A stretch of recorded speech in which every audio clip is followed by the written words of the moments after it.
اسلام کا گمراہ ترین اور شیطانی فرقہ نکتویہ جو حضور اکرم صلی اللہ علیہ وآلہ وسلم کی شریعت کو کال عدم قرار دیتا ہے۔ نعوذ باللہ۔ پیارے دوستو، اسلامی تاریخ میں نبی پاک حضرت محمد مصطفیٰ صلی اللہ علیہ وآلہ وسلم کے بعد خلفائے راشدین اور پھر بے شمار نیک اور پرہیزگار لوگ گزرے ہیں جنہوں نے دین اسلام کی خدمت کی، لیکن اسی دوران کچھ ایسے لوگ بھی پیدا ہوئے جنہوں نے دین کے نام پر گمراہی پھیلانے کی کوشش کی۔ یہ لوگ بظاہر عالم اور صوفی بن کر سامنے آئے، مگر ان کا اصل مقصد دین میں بگاڑ پیدا کرنا تھا۔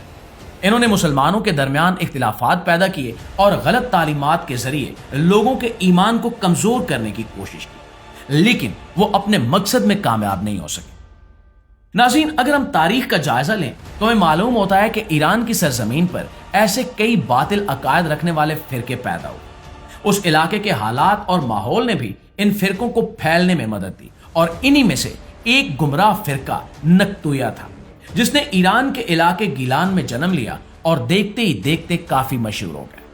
یہ فرقہ اتنا طاقتور ہو گیا کہ اس کا اثر صرف ایران تک محدود نہ رہا، بلکہ سلطنت عثمانیہ کے کچھ علاقوں اور بر صغیر تک بھی پہنچ گیا۔ پیارے دوستو، اس فرقے کی بنیاد مسعود پسیخانی نامی شخص نے رکھی۔ ابتدا میں وہ ایک اور فرقے حروفیہ کے بانی فضل اللہ استرآبادی کا شاگرد تھا، مگر اس کی سرکشی اور خود پسندی کی وجہ سے اسے وہاں سے نکال دیا گیا۔ اس کے بعد محمود پسیخانی نے اپنا ایک الگ فرقہ قائم کر لیا جسے نکتویہ کہا گیا۔ اس فرقے کے عقائد انتہائی خطرناک تھے اور یہ دعویٰ کرتے تھے کہ نبی کریم صلی اللہ علیہ وآلہ وسلم صرف عربوں کے لیے بھیجے گئے تھے اور 1000 سال کے بعد وہ شریعت ختم ہو چکی۔ نعوذ باللہ۔ وہ خود کو مادی قرار دیتا تھا اور کہتا تھا کہ اب اسی کی شریعت نافذ ہو۔ دوستو، نکتویہ کے ماننے والوں کے نزدیک نماز، روزہ، حج، زکوٰۃ یہ سب کچھ منسوخ ہو چکے ہیں اور وہ پاکی اور ناپاکی کے احکام کا مذاق اڑاتے ہیں اور دینی اصولوں کو ختم کرنے کی کوشش کرتے تھے۔ روایات کے مطابق محمود پسیخانی نے خودکشی کر لی کیونکہ اسے عوام کے رد عمل کا خوف تھا۔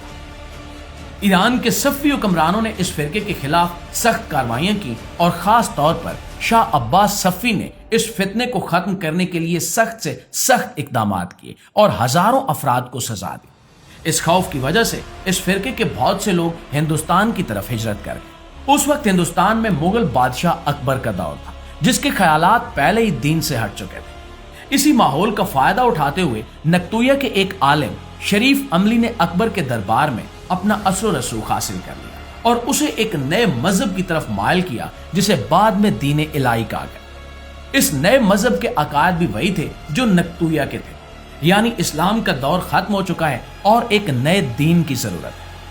اکبر بادشاہ نے اس مذہب کو پھیلانے کی کوشش کی اور بعض علماء کو زبردستی اسے قبول کرنے پر مجبور بھی کیا گیا، لیکن بر صغیر میں شیخ احمد سرہندی، جنہیں مجدد الفسانی کہا جاتا ہے، انہوں نے اس فتنے کے خلاف بھرپور علمی جدوجہد کی۔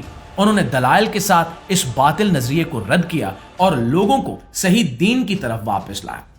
انہی کی کوششوں کی وجہ سے دین الہی زیادہ نہ پھیل سکا اور اکبر کی وفات کے بعد یہ تحریک خود ہی ختم ہو گئی اور آخرکار نکتویہ ایک ناکام تحریک ثابت ہوا اور تاریخ کے صفحات میں ایک عبرت کے طور پر باقی رہ گیا۔ پیارے دوستو، یہ واقعہ ہمیں بھی یہ سبق دیتا ہے کہ دین اسلام ایک مکمل اور سچا دین ہے جو قیامت تک قائم رہے گا اور ہر باطل نظریہ آخرکار خود بخود ہی مٹ جائے گا۔ اس حوالے سے آپ کی رائے کیا کہتی ہے نیچے کمنٹ سیکشن میں ضرور بتائیے گا، اور اگر آپ کو ہماری ویڈیوز اچھی لگتی ہیں، آپ کی معلومات میں اضافے کا باعث بنتی ہیں، تو ہماری حوصلہ افزائی کے لیے ہماری ویڈیوز کو لائک اور شیئر ضرور کیا کیجیے۔ انشاءاللہ آپ کی خدمت میں حاضر ہوتے ہیں ایک نئی ویڈیو کے ساتھ۔ تب تک اپنا ڈھیر سارا خیال رکھیے۔ اللہ نے کی